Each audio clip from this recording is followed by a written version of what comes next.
Hi, everyone. Welcome to Jorgy's Stripping the Dipping podcast. I'm Molly, your host for the day. Hi, Molly. I think there's a mistake because Jorgy said that I was going to be hosting all of these 12 episodes. Good evening, everyone, and welcome to Jorgy's Stripping the Dipping. I'm your host for this evening, Colin Johnston. Colin, it's not even evening. That's a rookie mistake. Come on. Welcome to Stripping the Dipping Live. Who's this? My name is Asaf Sagi. I'm filling in for your usual co-host Denzel Clarkson, aka MG Dins. I got some big shoes to fill, and I'm a size 11.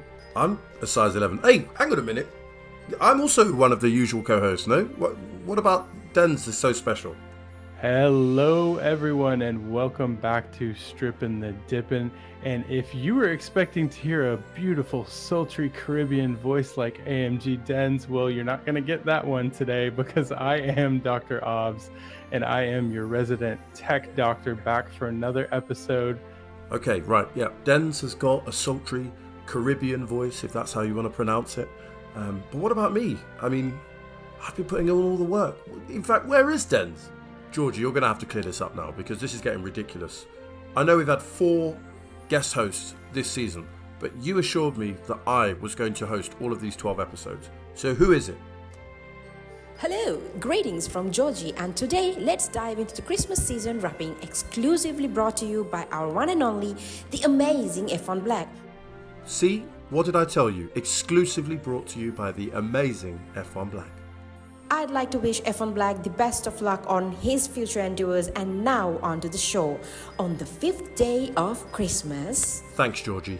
Wait, best of luck in my future endeavours? Isn't that what corporate says when they want to fire you? Oh, okay, well that can't be right. Let's get on with the show.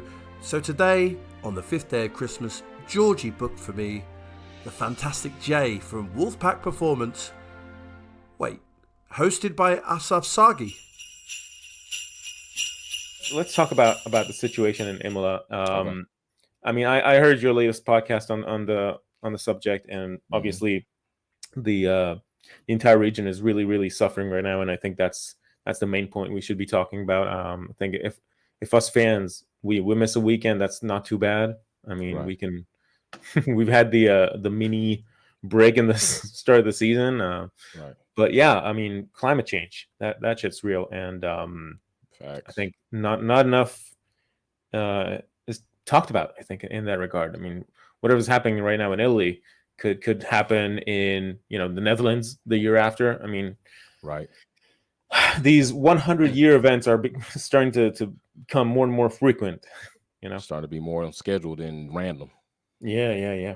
So you guys are racing and going to donate the proceeds to the region. I think that's beautiful. I don't think F1's going to do anything of the sort. Wouldn't expect them to.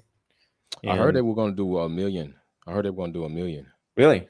Yeah, I heard they were going to do $1 million right. to the area for the relief. That's what I heard. So we'll see if that actually goes through. But yeah, I heard they were going to do like $1 million.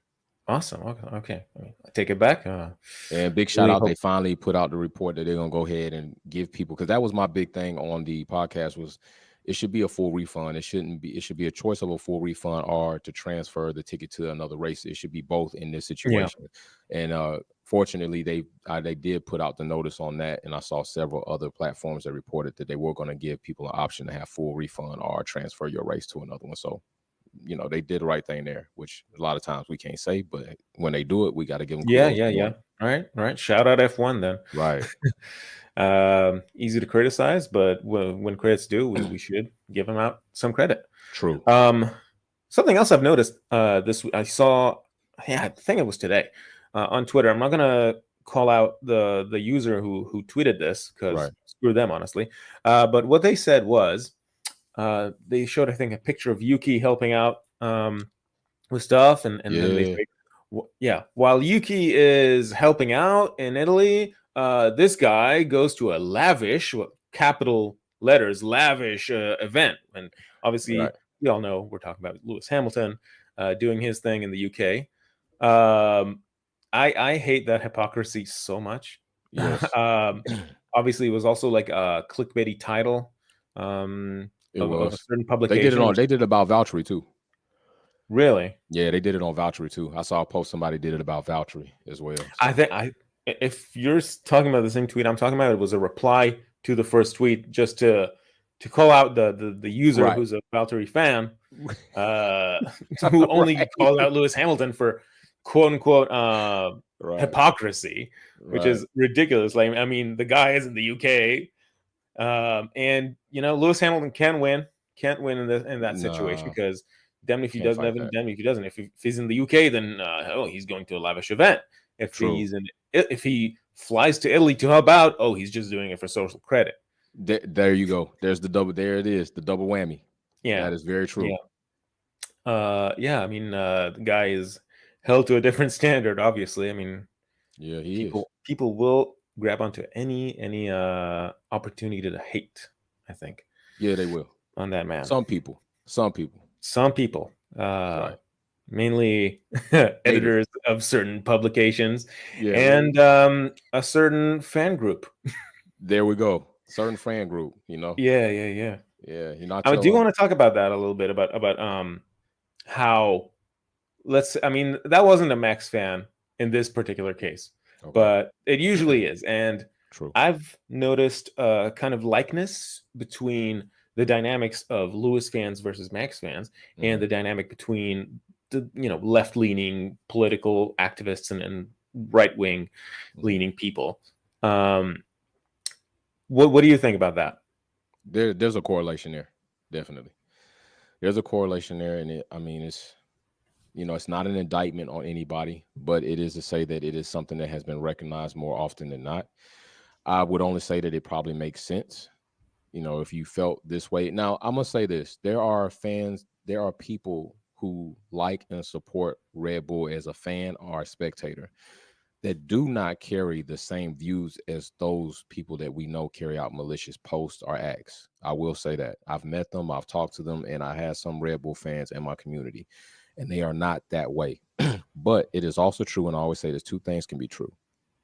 It is also true that a good amount, if not a healthy amount, do carry out malicious acts, are racist, are biased, are sexist, are homophobic, and they don't have a problem doing so as long as they can mimic the same habits as those from the KKK. The KKK always wore a sheet over their face. So they always do it from accounts where it's really not them. They're always going to stand behind something. They're always going to try to put some type of shield up. And that's where the cowardness comes in. But if you can't do something with your face card on it, then that means really you're not really standing up for it. All right. So when we see these people, we have to remember how we respond to them sometimes gives them motivation, because really they're looking for attention. And I always tell people this, and sometimes haters don't like to hear it because it's true and they know it's true. Before you hate something, you have to love, admire, or like it. The reason why it turns into hate or jealousy is because you yourself do not possess the skills to do what you would love and like to do that somebody else does. Or somebody else is getting something that you would really like to get, but you don't know how to get it. So now you spite that person, and that's how you carry out your actions and your energy. But underneath all that hate, y'all really love Lewis Hamilton. You really like Lewis Hamilton. You really like his achievements and what he's done. And that's another reason why so many Max fans are such in a rush to try to put Max on Lewis's level so that they can feel like they have somebody that they would like in that image to support. It's okay. That's really how it is. That's really how it goes. When you scroll through Twitter and you see, I'm sure you see all these hateful tweets and whatnot. What's your strategy? Do you go and respond? Do you respond with love, with hate? Yeah. Do you just scroll away? Do you block? What do you do? Yeah, now because I had to be responsible. So like some filters are set to where things at this point, because when I first started, like the filters were like, what I see the N-word, I see all type of stuff. So I had to set some filters and parameters to shield my community more so than myself, because it's not just me. But other than that, when I see it, man, I respond to it like, hey, thanks for being a fan of the channel. Appreciate your support. I know you love the content. Keep coming back and watching, because I literally have people that come and hate like they were here last season and they came back this season. So what does that tell you? You like to come here and at least do that. Like, it's okay. So yeah, I respond with it like, hey, appreciate you liking the content. Keep being a fan. Or you know what? We always need new pups on the doorstep. Milk will be sitting out for you. Nyasha from Quickstop F1 talked about it recently, about all these haters coming to his Twitter. He feeds off of it. He feeds off of it. The hate fuels him. He wants two things. He hates clout chasers. We both don't like capping, and we both feed off the hate. That's why I got a song called Hate Motivates. Like on iTunes, it's called Hate Motivates. Like, it's for real. Hate does motivate. That motivates me. Because my grandfather always told me, you can't have a lie without the truth. And if somebody dislikes you or hates you, that means you're doing something right. Right. And I think these haters, I can't really get into their minds, but people have really lost the ability to just let something go and scroll away or switch a podcast. If you don't like what Nyasha is saying, if people are, they say, well, you're a biased content creator. Of course he's biased. It's in his bio, literally in his bio. And it's a Lewis Hamilton fan podcast. And after Lewis Hamilton retires, God forbid, I don't know what they're going to do, Nyasha and Tandy. He's smart. Yeah. Nyasha's smart. He'll pivot. Bro, pivot.